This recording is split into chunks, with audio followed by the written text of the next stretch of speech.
Shalom. Puji Tuhan, saudara sekalian, kita boleh kembali berbakti pada Tuhan. Hari ini khusus sekali di hari perdana sejak bulan Maret. Pak Ramis tadi ingatkan waktu mau tutup lockdown, memimpin pujian di sini, sekarang membuka pujian bersama di sini. Satu kenangan, hampir 6-7 bulan. Bahkan kita melewati masa-masa yang sulit, tapi anugerah Tuhan tetap kita rasakan, kita alami bersama. Kami sapa kebaktian di rumah masing-masing, di kelompok kedup masing-masing. Hari ini adalah pelayanan perjamuan suci yang sebentar kita akan sambut. Saudara, perenungan kita di dalam 1 Korintus pasal yang ke-6, saya sengaja memotong sampai ayat ke-11 saja berhubung waktu yang terbatas, saudara. Mari kita perhatikan ayat ke-1 sampai ayat ke-11, saudara. Rasul Paulus berbicara tentang kehidupan jemaat yang ada di dalam jemaat Korintus, saudara. Berhubungan dengan satu kehidupan yang tidak lepas juga kita alami saat ini, saudara. Berbicara tentang perselisihan, saudara. Saudara sekalian, perselisihan itu bisa muncul dimanapun saja, saudara. Dan kapan saja, saudara. Kadang-kadang, saudara-saudara, kalau kita tidak hati-hati dan tidak menyadari, saudara, perselisihan itu akan membawa konflik, bahkan akhirnya membawa satu kerusakan, saudara. Saudara melihat fakta yang ada dalam kehidupan hari ini, saudara. Perselisihan yang kecil, yang ringan, hubungan suami dan istri, anak dan orang tua, bahkan sahabat dengan sahabat, kerabat, saudara. Dari persoalan yang sangat remeh, yang sangat enteng, saudara. Tetapi perselisihan demikian, saudara, siapa yang nyana bisa mengakibatkan satu hal yang fatal, saudara. Saudara lihat, di meja-meja pengadilan yang ada di setiap kota, di setiap negara, saudara, tidak pernah tidak ada kasus, saudara. Selalu ada, saudara-saudara. Bahkan, saudara-saudara, boleh dikatakan perselisihan ini juga terjadi dalam suatu lembaga, bahkan gereja, yang dikatakan gereja Tuhan. Gereja yang dipenuhi, didatangkan orang-orang yang di dalam Kristus, di dalam kehidupan sebagai jemaat Tuhan, saudara. Saudara melihat perselisihan gereja, perselisihan antar pemimpin lembaga, saudara. Saudara, hal ini kita saksikan hari-hari ini, saudara-saudara. Saudara, kalau kita tidak sadari, saudara, perselisihan yang demikian bisa membawa dampak, tadi saya katakan, kerusakan. Bahkan dalam kehidupan rohani kita akan kehilangan damai sejahtera, saudara. Persekutuan yang hilang akan damai sejahtera, saudara-saudara, ini diakibatkan, saudara-saudara, karena adanya perselisihan tadi. Bahkan gereja-gereja ada kelompok-kelompok ini dan kelompok itu, saudara. Bahkan saling membenarkan diri dan saling menjelekkan, saudara. Nah, saudara-saudara, perselisihan ada di dalam jemaat. Boleh saya katakan, rupanya gereja, persekutuan orang-orang yang sudah ada di dalam Kristus pun tidak kebal terhadap virus perselisihan, saudara. Saudara sekalian, pertanyaannya bagaimana kita harus menyikapinya, saudara? Bagaimana kita harus menyikapi, saudara-saudara? Paulus di sini, saudara-saudara, membina ataupun membimbing, memberi nasihat kepada jemaat di Korintus. Paulus mendirikan jemaat Korintus ini, saudara-saudara, dibina selama kurang lebih 1,5 tahun, saudara. Kalau kita membaca surat Korintus ini, kita menemukan berbagai macam problematik, berbagai macam persoalan jemaat di Korintus itu terjadi, saudara. Saudara, kita sudah melewati sampai pasal yang ke-6 hari ini, saudara-saudara. Kita melihat bagaimana Paulus menegur umat Allah, menegur gereja Korintus, menegur anak-anak Tuhan. Mereka kehidupannya, gaya hidupnya tidak berbeda dengan dunia. Tidak berbeda dengan orang-orang yang belum di dalam Tuhan, saudara. Gaya hidup inilah, saudara-saudara, di antaranya di dalam menghadapi perselisihan di antara jemaat, saudara. Ternyata mereka Tidak menyelesaikan perselisihan pun saudara-saudara dengan cara-cara yang dilakukan oleh dunia. Saudara. Salah satunya saudara-saudara, persoalan yang remeh ini saudara-saudara dibawa ke pengadilan. Saudara. Saudara, kalau kita memperhatikan ayat yang ke-7 dari pasal yang ke-6 ini saudara, mereka menyelesaikan masalah-masalah ini saudara-saudara. Bahkan boleh katakan Paulus mengingatkan, menegur mereka, merupakan satu kekalahan bagi mereka di waktu mereka berselisih. Sehingga pemahaman daripada firman Tuhan ini, perselisihan itu pun sudah merupakan kekalahan, saudara-saudara. Apalagi menyelesaikannya dengan cara yang kita saksikan di dalam Alkitab hari ini. Bapak Ibu Saudara sekalian yang dikasihi Tuhan, bukan berarti Paulus itu menolak peradilan, saudara. Tidak, saudara. Paulus bukan berarti menolak sistem pengadilan, tidak, saudara. Paulus sangat menghargai dalam surat Roma, saudara-saudara. Paulus dengan tegas sekali memberikan tahu kepada kita, tidak percuma pemerintah itu menyandang pedang, saudara. Ada pengadilan di sana, pemerintah menjadi hamba Allah untuk membalas murka Allah bagi mereka yang jahat. Tetapi yang dimasukkan di bagian ini saudara-saudara, tentunya persoalan apa sih? Persoalannya apa saudara-saudara? Kalau kita melihat ayat yang ke-7 ini, dikatakan di sana, saudara-saudara saya akan bacakan, mengapa kamu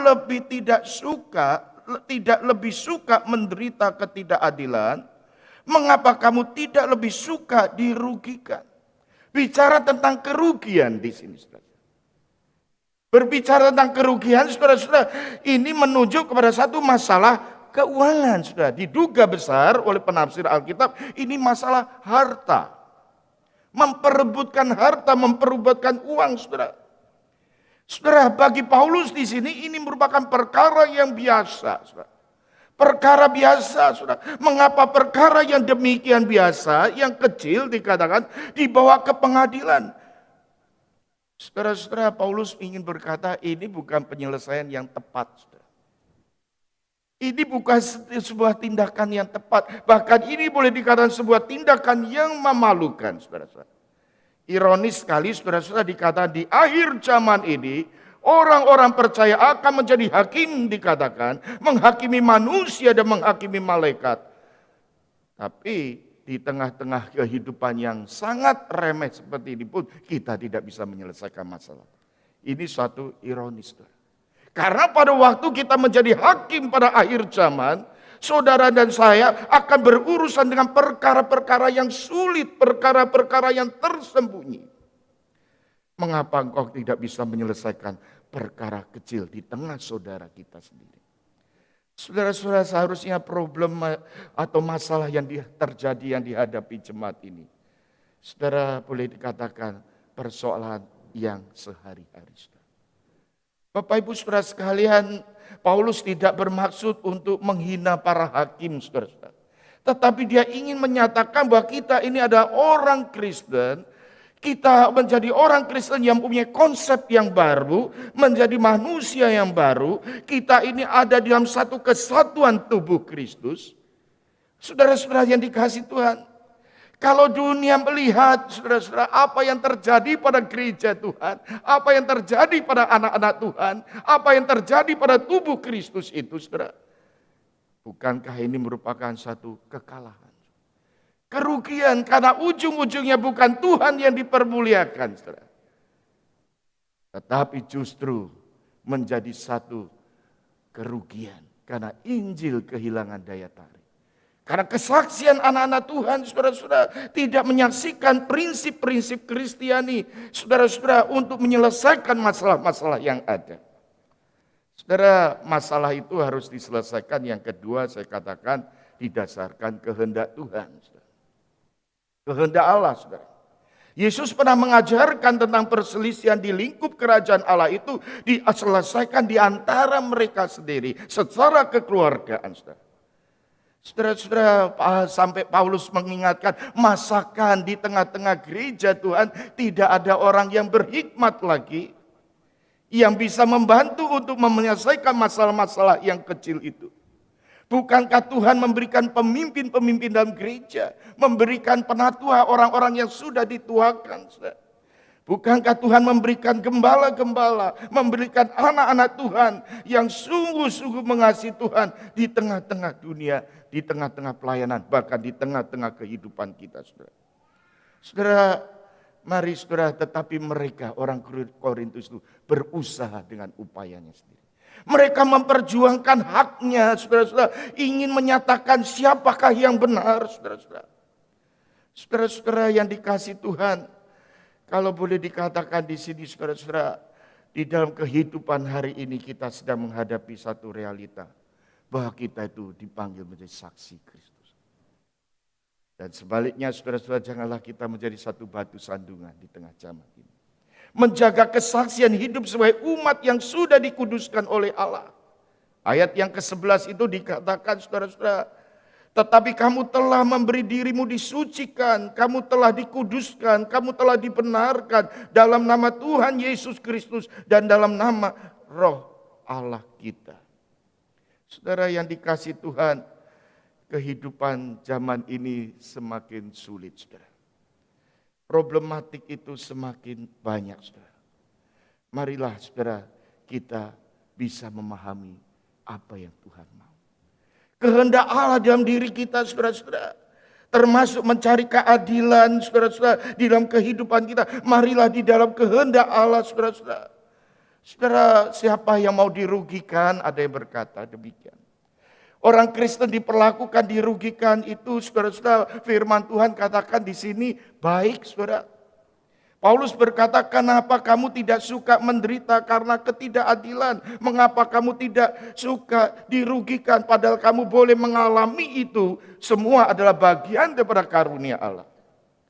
Pemahaman ini mungkin sulit kita terima secara akal. Tetapi saya nggak bisa katakan apa-apa. Karena inilah firman Tuhan, inilah yang diajarkan oleh Yesus, inilah yang diajarkan oleh Alkitab. Tuhan Yesus mengajarkan kepada pengikut-pengikutnya agar tidak membalas kejahatan dengan kejahatan. Tetapi kejahatan pun harus dibalas dengan apa? Kebaikan. Itu ajaran Alkitab, ajaran Tuhan Yesus. Sebab saudara-saudara dan saya, saudara, kalau dikatakan di sini, saudara, kalau boleh ada dikatakan orang yang berbuat jahat, saudara dan saya harus membalas dengan kejahatan. Apa yang terjadi, saudara? Kerusakan demi kerusakan. Yesus mengatakan, jangan dilakukan. Kalau ada orang yang merugikan saya, bagaimana, saudara? Marilah kita datang pada Tuhan memohon pada karunia-Nya. Saudara, Yesus mengatakan jangan. Tidak, Paulus menyatakan hal yang sama. Jangan membalas kejahatan dengan kejahatan. Petrus mengatakan bagi orang percaya menderita karena kebenaran adalah satu karunia. Inilah yang harus kita pahami sebagai orang-orang yang hidup di dalam Tuhan. Ketika kita tidak mau diperlakukan dengan tidak adil dan tidak mau dirugikan, saudara-saudara, kadangkala kita harus menyadari itu sebuah kerugian.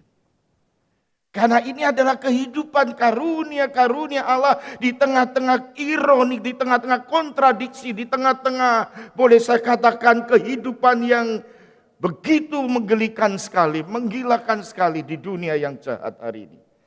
Tapi bagaimana dengan kesaksian kita? Jikalau kita ada di tengah hari ini di tengah jemaat. Kita mulailah dengan kehidupan bersama dengan jemaat. Saling memperhatikan, saling mengasihi, bahkan saling memberikan dukungan satu dengan yang lainnya. Gereja itu terdiri dari orang-orang yang tidak sempurna, saudara. Orang yang berdosa. Tapi Tuhan panggil dan kuduskan kita menjadi anak-anak Tuhan. Berapa waktu tahun yang lampau kami dengan tim kecil berangkat ke Indonesia. Pada waktu itu ada bencana gunung meletus Merapi. Dan kami mengunjungi di satu lereng gunung di sana, saudara. Ada satu ladang misi, mission trip kami pergi ke sana, melayani bersama saudara-saudara. Dan kami memberikan dukungan doa bagi mereka. Berapa waktu kemudian saya datang lagi secara mandiri dan saya pergi melihat mereka. Dan saya diperlihatkan, Pak Pendeta, ini loh gedung yang baru kami bangun. Rupanya ada satu gedung gereja diperluas, ada pastorinya, ada kelas sekolah minggunya. Dan saya memperhatikan gedung gereja yang kecil mungil itu, saudara, yang unik bagi saya itu temboknya itu tampak batu-batu, saudara.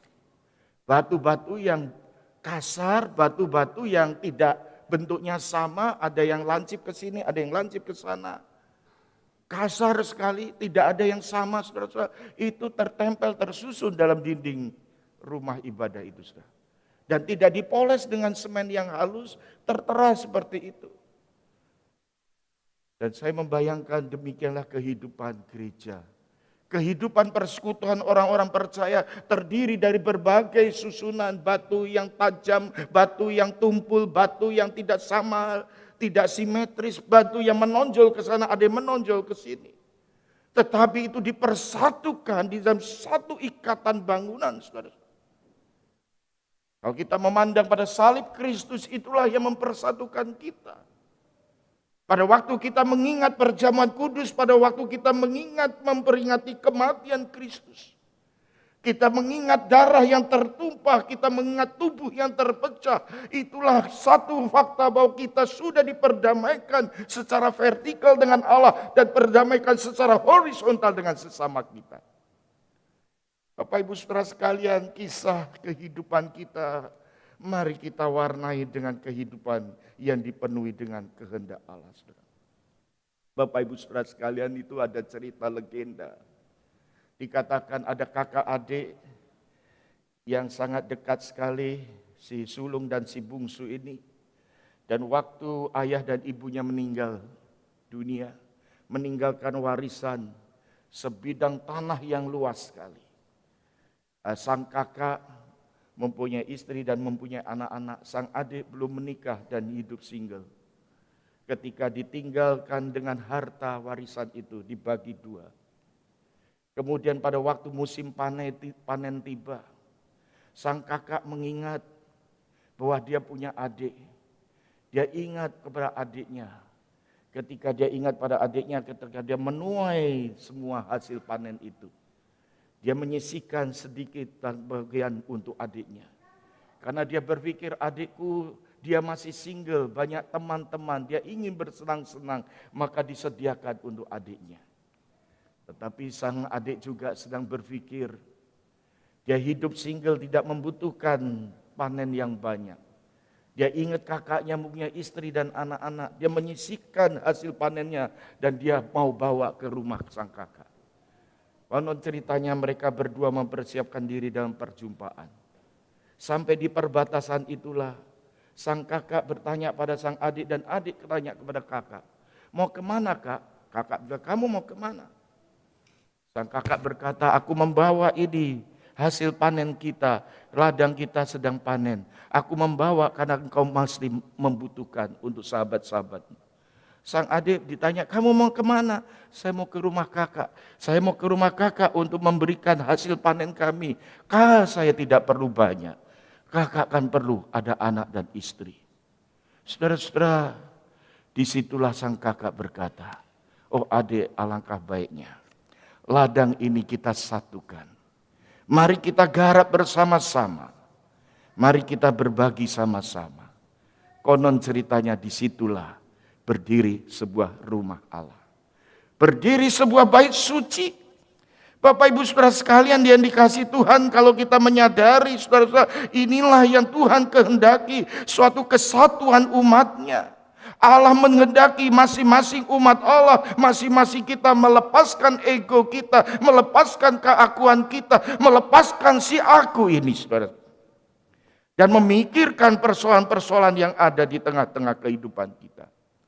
Saudara, masalahnya hari ini zaman kita ini mengajarkan bukan ini, saudara. Ada ajaran bahkan dipenuhi dengan falsafah kehidupan individualistik. Dunia hari ini sangat individualistik. Di dunia pasca modern hari ini, saudara-saudara, rupanya kehidupan yang seperti ini masih mungkinkan, saudara-saudara. Banyak orang-orang tidak sabar lagi terhadap perselisihan. Apalagi kita diperhadapkan kepada orang-orang yang menyulitkan kita. Diperhadapkan orang-orang yang melukai kita. Diperhadapkan orang-orang yang begitu jahat kepada kita. Saudara-saudara, seakan-akan kita itu ingin membalas kejahatan dengan kejahatan.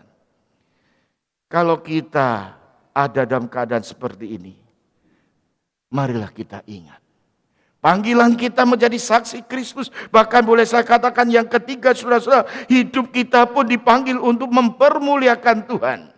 Saudara berbicara tentang kehidupan saudara dan saya. Saudara dan saya dipanggil untuk mempermuliakan Tuhan. Bahkan hidup kita, tubuh kita. Ini berbicara tentang kehidupan kebersamaan, perselisihan. Belum lagi berbicara tentang kehidupan amoralitas. Kehidupan yang begitu dahsyat sekali dengan kehidupan yang gelap dan yang sangat mengerikan. Paulus mengingatkan, tubuh kita pun adalah bait suci.